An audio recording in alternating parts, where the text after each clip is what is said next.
Nobody knows exactly when or where a disaster or health emergency will strike, but emergencies and disasters, whether caused by natural events such as earthquakes, storms, fires, and floods, or disease outbreaks such as influenza, or accidents such as chemical spills, or by intentional means such as the release of a virus or sarin gas, are events that we may very well experience in our lifetimes.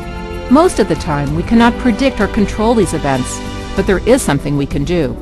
We can prepare for them on a personal and professional level by taking part in educational and training opportunities. The goals of this presentation are to clarify your role and responsibilities as a disaster service worker should an emergency or disaster occur. It will also remind you to prepare yourself and your family before a disaster. And it will give you a better sense of how you fit into the overall emergency and disaster response effort in your community. In order to effectively perform your role as a disaster service worker, it is crucial to first ensure your safety and welfare and that of your family. You and your family should have a household emergency plan. You should inform your family that you may be required to report to work, or at least you may have to be ready to report to work in a declared emergency. Stock up in advance on non-perishable foods, water, first aid, and other supplies for your family that will last for at least 3 days. It is also a good idea to store in your car a bag with critical emergency items that you may need with you as you perform your duties as a disaster service worker, particularly if you are unable to return home for several days. This bag should contain, among other personal and emergency supply items, a change of comfortable clothes and shoes, as well as any necessary medications.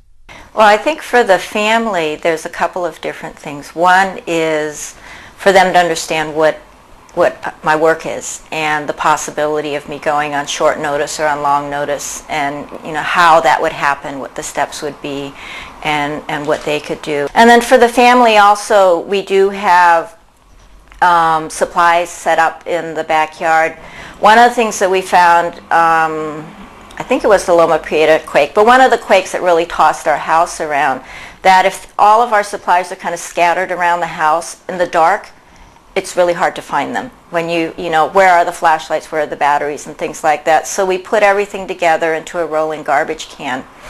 And so we have blankets and food and flashlights and pictures of each other and a radio and things like that. I've found that in a disaster, you don't pull out the manual. I mean, you might tuck it under your arm when you go and run off, but it's got to be in your head to kind of know roughly what you're going to do, because you never know where you're going to be when the notice comes down.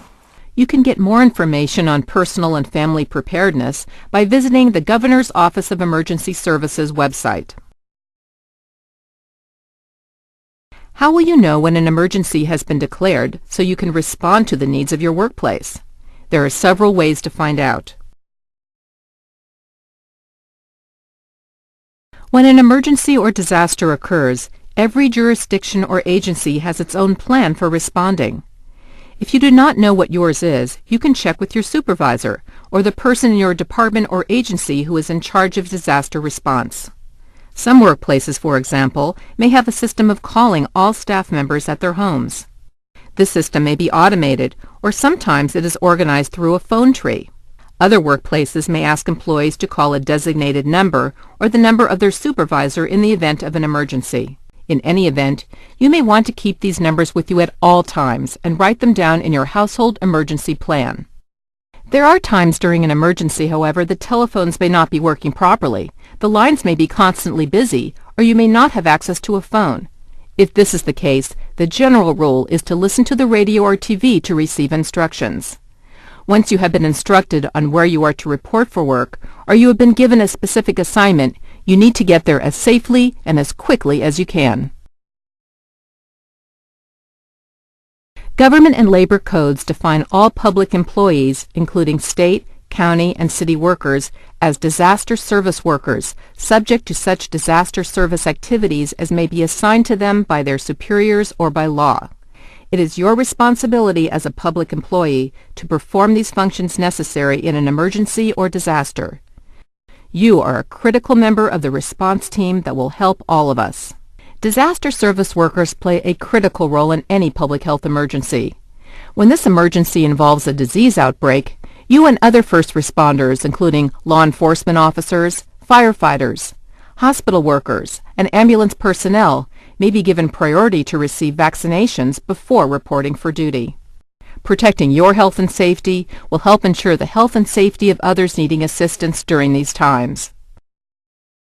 What are some assignments you as a disaster service worker might be given during an emergency? In all probability, you may be assigned a task that you do not generally perform in a normal day's work. For example, you may have more contact with the public as you provide childcare at a clinic, or help register people at a shelter or other service location. If you are fluent in another language, you may be asked to translate for non-English speaking individuals. Other typical tasks may involve logistical support. That is, you may be asked to be a messenger at your designated site, or serve food to emergency staff, or answer telephones. Of course, medical staff like physicians and nurses will likely be performing medical functions such as administering vaccinations and triage. You will not be asked to do anything that is beyond your scope of training, skill, or ability. The day of the earthquake, I was working on coordinating CPR day, and I was actually here in this building when the earthquake happened.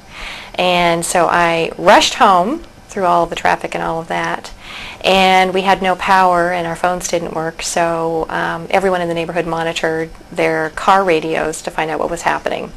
And that's how I realized that I needed to come to work. At no time was I asked to do anything that was beyond my capabilities, and no one was pressured to do anything that they didn't feel comfortable doing, and I wasn't in any danger where I was and didn't feel like I was doing something that was over my head. I was certainly doing something I was capable of doing, and I was very willing to do it, and felt glad to have an assignment like that. Whatever tasks you are asked to do, time will be allotted for meals and breaks, just like a normal workday, so that your needs will be attended to as well. It is important to remember that everyone will be stressed during an emergency or disaster, particularly if the event continues for a long period of time. At the beginning of the event, you may be full of energy and the desire to help in any way you can. As the event continues to unfold, you may begin to feel exhausted and find it increasingly difficult to perform your job.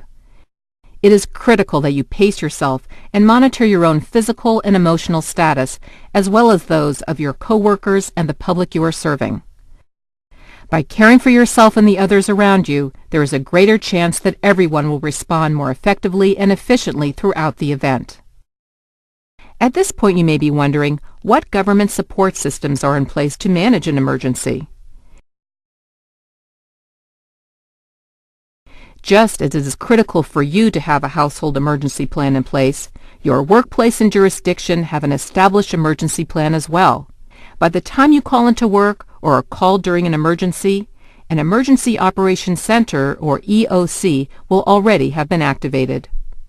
All emergency operations centers have a system in place to provide an organized emergency response. In California, we have what is known as the Standardized Emergency Management System, or SEMS. Utilizing the system provides a structured and coordinated response to emergencies and provides a common language for all first responders, including fire, law enforcement, and health providers. It helps to ensure your community has the necessary supplies to meet the health, shelter, and other needs in a disaster. Use of SEMS also permits local government agencies to receive reimbursement for response-related activities and personnel costs under certain disaster conditions, such as when the governor and/or president declare a proclamation of emergency or disaster. If you do report for work during an emergency, your diligence in record-keeping, such as consistently signing in and signing out, is critical to recouping these costs. Furthermore, letting your supervisor know your whereabouts will help coworkers find you in case you are needed for personal or job-related matters. Emergency preparedness requires practice. Participation in drills, exercises, and trainings increases the likelihood that your agency and community will be better prepared to respond when an actual event does occur. These opportunities will help you gain a greater understanding and appreciation for what might happen in a real event, what you might be doing, and how you can be of greatest help. During an emergency or disaster, your work as a disaster service worker is critical to the response and recovery of your community. The more prepared you are, the more your family and community will benefit from your response. Thank you for being a vital part of the disaster response in your community.